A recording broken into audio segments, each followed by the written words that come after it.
and welcome back to another YouTube video. Today I'm doing the patch 13.19 notes, so if you enjoy the content, like and subscribe, and let's get into it. To begin with, this is the final worlds patch. We are seeing a couple of adjustments towards champions which Riot want to see, and a couple of adjustments towards champions which Riot are worried are going to be outliers, and possibly too strong in the event of certain builds or things going a single direction. So let's get into it. To begin with, Azir is having his cooldown on his Q go from 12 to 6 seconds to 14 to 6 seconds. This is an early game nerf, targeted more towards his mobility, and just kind of giving him more of a punish window. So overall, just going to hurt his pro presence. This is the main goal of this change. It will hurt him in solo queue, just not to the same degree. Even though they did adjust Crown of the Shattered Queen, they do, well, they're just taking it cautiously. They don't want him to be the highest presence mid laner, rightfully so. We want a bit of diversity within the world's meta, and having Azir being the main pick can sometimes be a bit frustrating or just overwhelming in terms of just variety, as he can kind of force a lot of champions to be pushed down a bit, or he doesn't really promote a lot of other options in counter, which would be things like your Corki and your Xerath. Other than that, you're not really going to see a huge amount else picked into the Azir. Maybe some Akali, but there is also that, as I know some people don't mind playing that matchup. Briar is going to have her attack speed growth go down from 2.5% to 2.3%. Her Q head rush is now going to have its logic updated. The W is now going to have a fury bar, and it's now going to have a tooltip update. The healing on W is going to go down by, it's going to go up 1% early and then 5% down late. The damage against monsters is going to be going down by 10%. The maximum percentage missing health damage is going to go from 500 to 400, and a bug fix. Alongside that, there is now going to be a short minimum cooldown after casting a stack attack to prevent double casts with high haste builds. E is going to have a bug fix on it. The R is now going to have a ping on it to show when it's connected, and then a couple of miscellaneous things, so that's all pretty nice. Galio is going to have a fairly meaningless change. It's not going to do a huge amount. 20 seconds of the ult at all ranks just isn't enough to put Galio in a spot where he's going to be competitively viable. We might see a couple of games, maybe some Galio support, but he really shouldn't be picked. He's still in a pretty weak spot at the moment, and only really finds success in solo queue when you go his Night Harvester high DPS build. Gangplank is going to have his R cooldown decreased. It's also going to have 2 of the upgrades buff. The upgrade to Death's Daughter Slow is going to go from 6% to 75% for 1 second, and the upgrade to Raise Morale's movement speed is going to go from 50% to 40%. Pretty nice changes there. Not going to suddenly elevate Gangplank into the meta, but definitely going to help his global map presence, and then his late game scaling when you get these last 2 upgrades, as these tend to be the second and third pickup.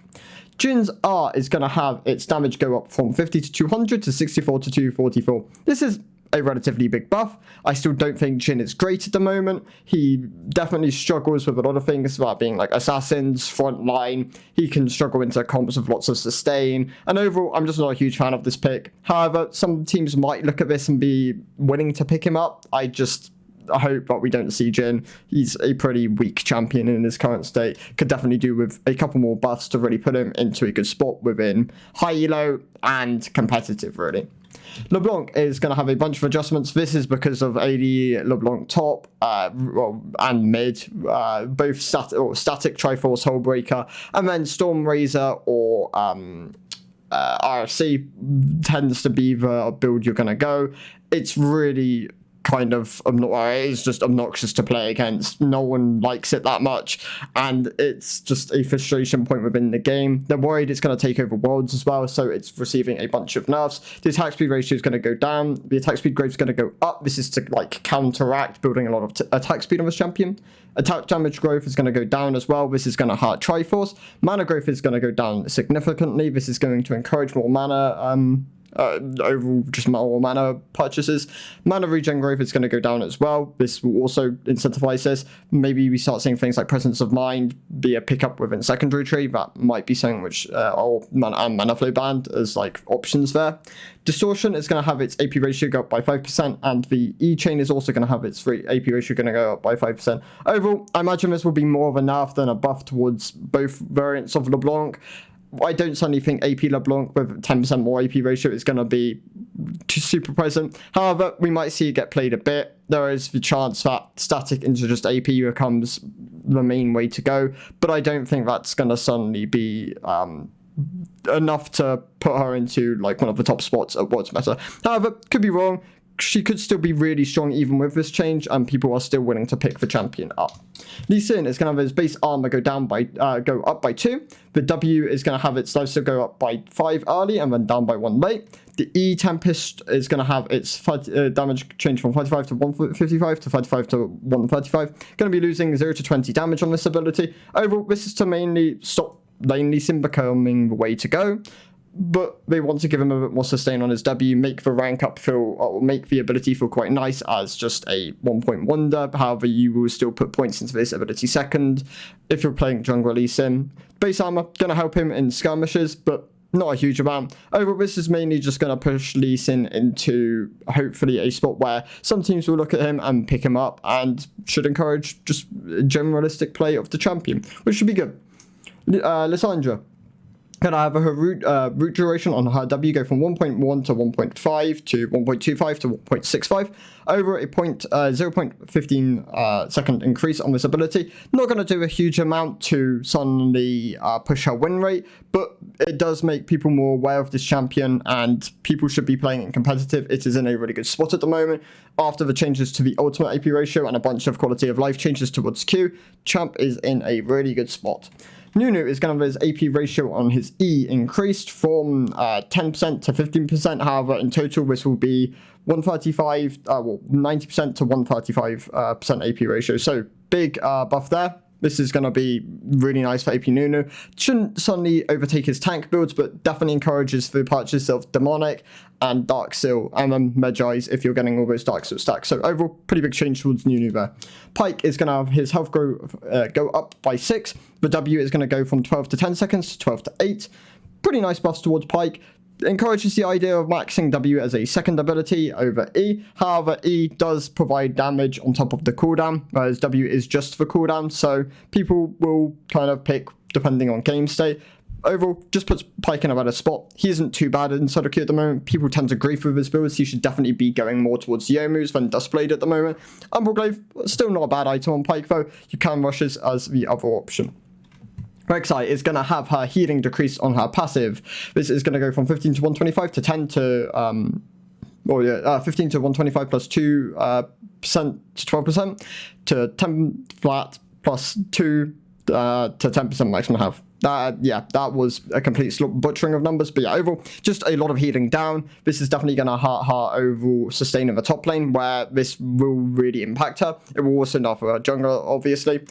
Q is going to have its AD ratio go from 34% of total AD to 50% total AD to 30% to 50%. Nothing her early clear, nothing her early damage. W is going to have its movement speed go down from 15 to 30 to 5 to 15, and the damage on it is going to go up from 50 to 110 to 50 to 190. Overall, these are huge nerfs towards Rek'Sai. There is a chance Rek'Sai is like a CD tier champion next patch. Overall, losing damage here, movement speed here, and healing here just is going to really help the champion. She was in a really good spot though, definitely the #1 jungler for mid-elo this patch, but this overall change list should put her into a more balanced spot, possibly a bit weak.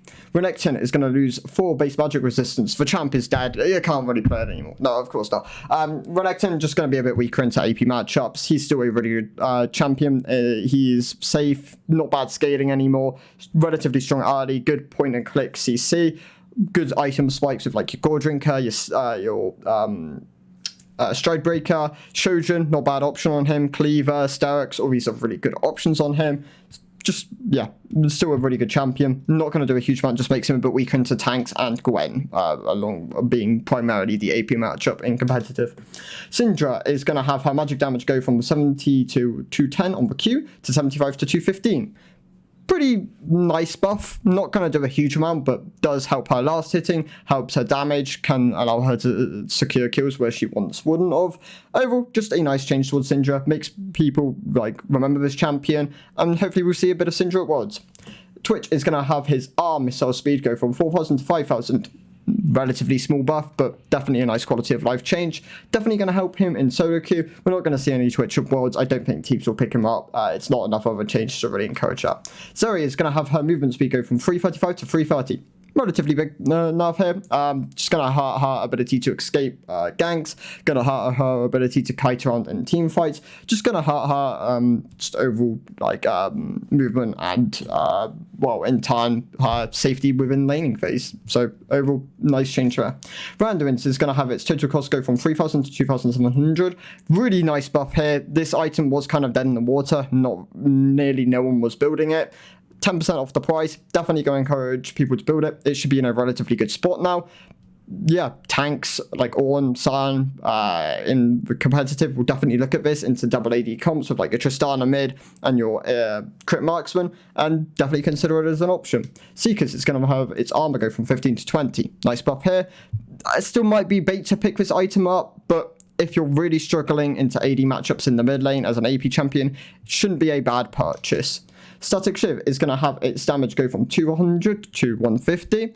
Once again, tagging this item, the main offender is of course Leblanc, but it will hurt like your Zeris, your Kaisers, which are the main purchasers of this item.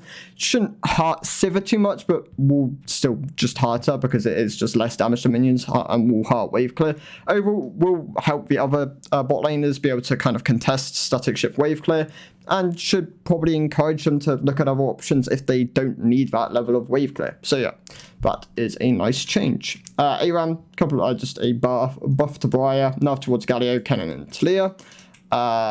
Minimum spec update, behavioral systems, ping adjustments, accessibility update, intro bot PBE test, which is quite a nice one. I'd be interested to see how this like pans out and what they do for the other bots. Bug fixes and quality of life changes, a bunch of them there. A couple of new skins. I am a big fan of the Renata one. This one looks really nice. And a couple of other champions. I don't really play any of these, but they do look good nonetheless. So definitely pick them up if they're one of your mains. So yeah, thank you guys for watching, and I'll see you in the next one. Goodbye.